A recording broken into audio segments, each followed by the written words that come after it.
Hi, Plynn here again. I have another recipe that I want to show you from my book that's just coming out called The Work of Her Hands.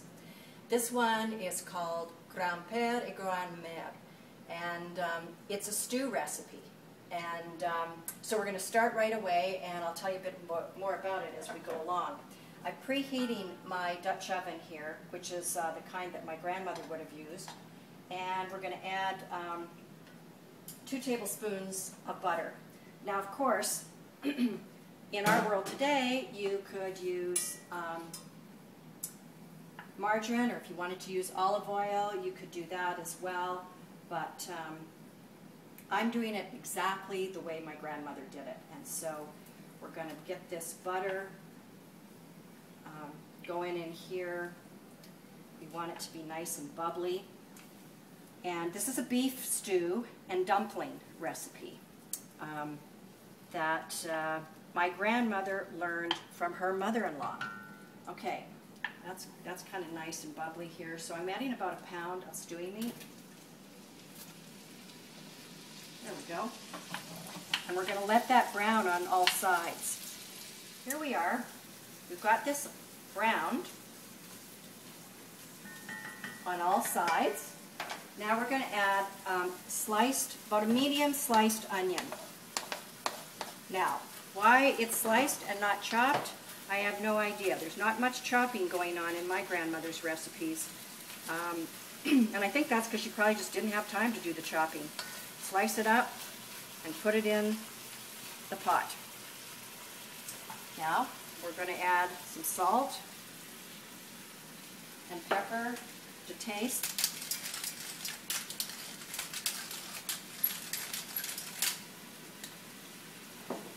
And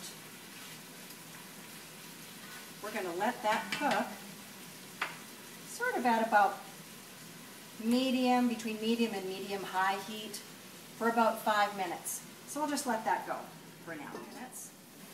And as you can see, the onions have really cooked down, and they've got all mushy and lovely, and that's all going to mix in and really infuse that meat. So now what we're going to do is we're going to add approximately 2 cups of water. I might have to add some more because this is quite a big pot. Yeah, I'm going to add a little bit more because I want all of the meat to be completely covered. And once we've done that, we're going to reduce the heat. There we go. We're going to reduce the heat to about medium-low and let that just simmer for anywhere between 2 and 3 hours. Now, you should check on it every once in a while. Give it a nice stir.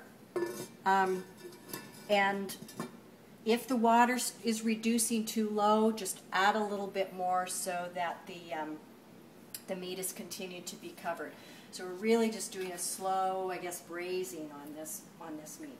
So we're going to let that happen, and in the meantime, as we get closer to the 2-hour mark, I'm going to be going ahead and peeling some potatoes and putting those on because when we come back to finish up the stew, we want to use the nice potato water in the stew because that really kicks up the flavor, and that's, of course, how my grandmother did it. So we're going to let that cook now for a couple of hours, and we'll be back to it in a while. Okay, we're back. It's been about 2.5 hours since we put this on simmer, and I've added probably another 2 cups of water. So we're talking here about around 4.5 cups of water over the period of time. I want there to be lots of juice in here. And I've also boiled some potatoes, and I've kept the potato water, and I'm going to add that in now too. Oh, see, and those are russet potatoes, and so they've got that nice kind of good little juicy stuff in there. So that's going in there as well. So we're going to continue to let this simmer, and I'm going to leave the cover off. And now we're going to make the dumplings for our Grand-père, Grand-mère. So we start right here now with 1 cup of flour, and I'm going to use 2 teaspoons of baking powder, 2 level teaspoons.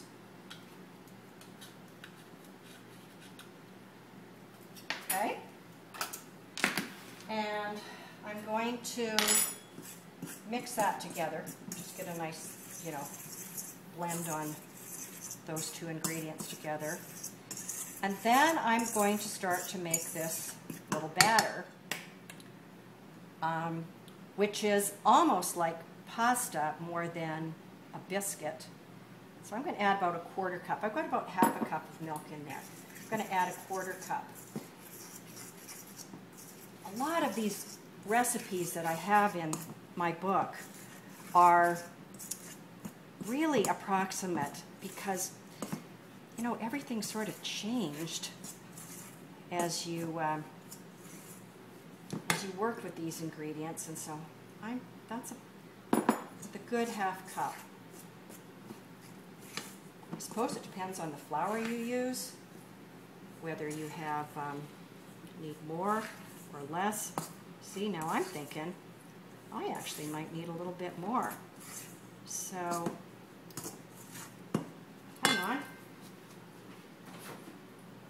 I'll grab a little bit more milk because it's the consistency more than it is the set of, the exact ingredients, which is the kind of cook my grandmother was and is the kind of cook that I am as well. So the exact measurement thing is kind of it's all relative. So we've got this kind of gooey dough that now I'm going to flour the top of the counter here. Well floured. You can use lots of flour, and if you if you get flour into the more flour into the pot, that's fine because that makes a nice gravy, as you know. So here we go. I'm just going to get this where it's a bit workable. There we go. Don't want to mess with it too much. And now I'm going to take my rolling pin, roll this out about 1/4 of an inch thick or so. These kinds of things are so simple and really indicative of that time of life when you only had a few ingredients to work with often. And this was the way my grandmother cooked. So here we have, a pound of meat, a little bit of butter, both things she had on the farm, flour, and some baking powder, and milk, which she also had on the farm because she milked all the cows. So now what we're going to do, we've got this nice little thing rolled out here, and we're just going to cut these little funny little squares.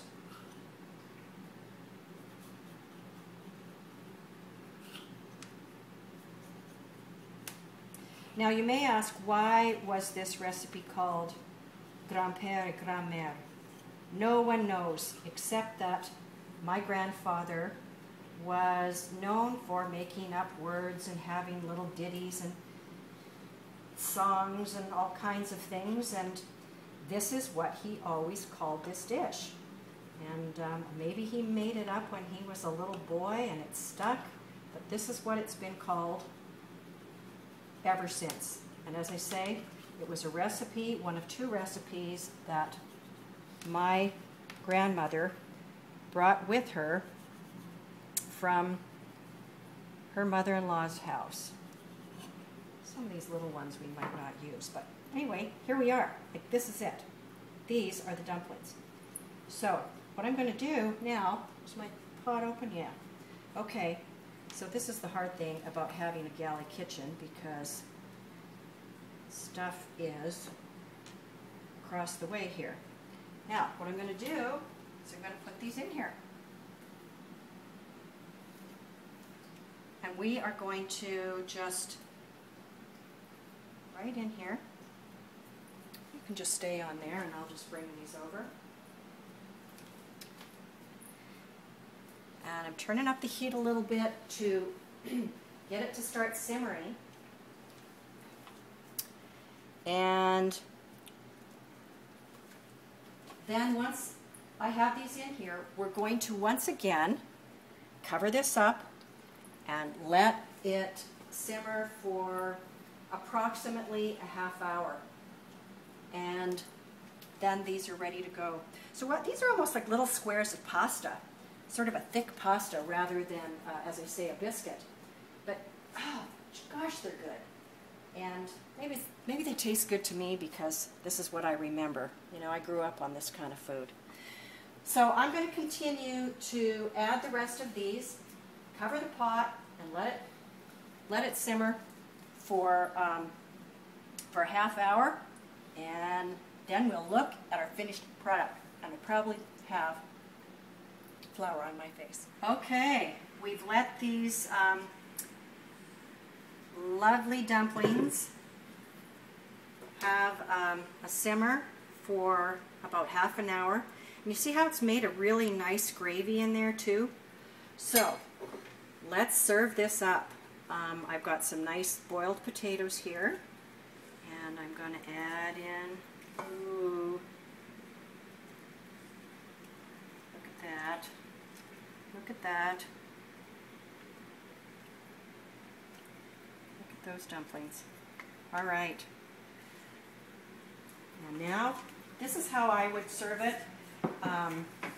Maybe a nice green salad, and of course the way my grandmother had it at her table was on a plate with lots of bread, lots of carbohydrates back then, but then they worked really hard and they needed those carbohydrates for the energy. But here we are with some salad. You could maybe add a nice little bit of broccoli or carrots or something as a side. I'm going to give it a little bit more love with some fresh cracked pepper and fresh salt, and I'll give it a taste. See, they're kind of doughy in their own way and loose, but